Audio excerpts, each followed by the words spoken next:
A ball A is thrown vertically up with a speed u and at the same instant another ball B is released from the height at the time t.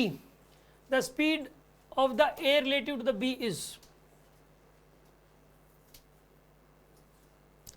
सुन आप, एक tower है, एक ball को u की speed से ऊपर फेंक दिया और एक बॉल B को यहां से 0 स्पीड से छोड़ दिया।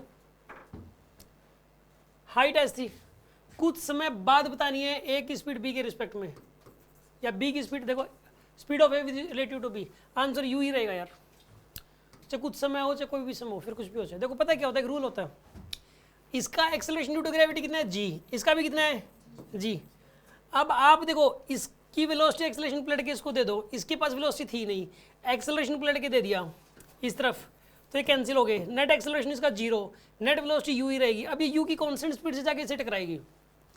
अगर दो balls freely under gravity move कर रही हो, चाहे किसी भी डायरेक्शन में मूव कर रही हो, एक ऊपर एक नीचे या दोनों नीचे या दोनों ऊपर या चाहे अलग अलग डायरेक्शन भी क्यों ना हो, एक इस तरफ एक उस तरफ, ठीक है, एक दूसरे के रिस्पेक्ट में स्पीड कांस्टेंट रहती है। एक दूसरे के रिस्पेक्ट में स्पीड क्या रहती है, टाइम के साथ बदलेगी नहीं, क्योंकि एक दूसरे के रिस्पेक्ट में एक्सेलरेशन 0 है इसलिए। तो यहाँ पर अगर शुरुआत में इसके रिस्पेक्ट में इसकी स्पीड u थी, तो बाद में भी इसके रिस्पेक्ट में इसकी स्पीड क्या रहेगी, u हमेशा रहेगी जब तक टकरा नहीं जाती। तो इसका आंसर u ही आएगा। देखते ही हो रहा है ये वाला क्वेश्चन।